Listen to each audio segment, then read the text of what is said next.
તાજેતરમાં ગંભીરા બ્રિજ ખાતે જે દુર્ઘટના બની હતી ત્યારબાદ તકેદારીના ભાગરૂપે તમામ જે બ્રિજો છે એનું ઇન્સ્પેક્શન કરવા માટે અને સેફટી ઓડિટ કરવા માટે માનનીય મુખ્યમંત્રી શ્રી તરફથી સીધી સૂચના આપવામાં આવી છે।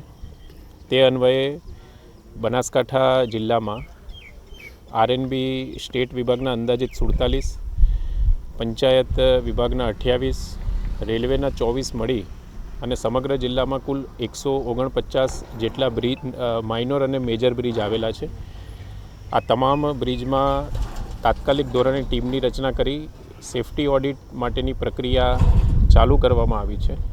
ખાસ કરીને જે ઇકબાલ ગઢ પાસે ખારા બ્રિજ આવેલો છે એમાં થોડુંક મરમ્મતની જરૂરત હોવાથી હાલમાં ભારે વાહનોનો પ્રતિબંધ એ બ્રિજ ઉપર મૂકવા માટેની પ્રક્રિયા ચાલી રહી છે તથા નેશનલ હાઈવે નંબર 58 ઉપર રતનપુર મેરવાડા વચ્ચે જે બ્રિજ આવેલો છે ત્યાં અત્યારે ટેકનિકલ વિભાગની ટીમ સાથે અમે જાતે સ્થળ તપાસ કરી છે।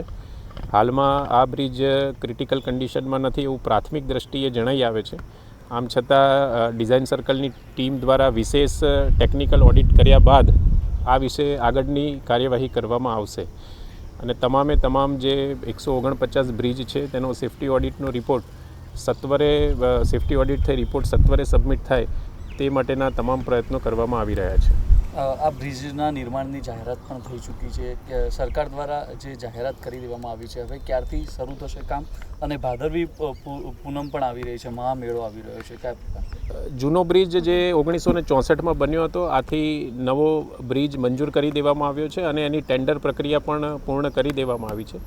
બનતા સુધી આ જે જુલાઈ મહિનાના અંત સુધીમાં નવા બ્રિજ માટેનો જે વર્ક ઓર્ડર છે એ પણ આપી દેવામાં આવશે। સાથોસાથ ભાદરવી પૂનમના જે મેળો છે એને ધ્યાનમાં લઈ તથા મોટાભાગના જે શ્રદ્ધાળુઓ છે આ બ્રિજ ઉપરથી પસાર થતા હોવાથી તે તમામ બાબતોને ધ્યાનમાં લઈ અને કાર્યવાહી કરવામાં આવશે।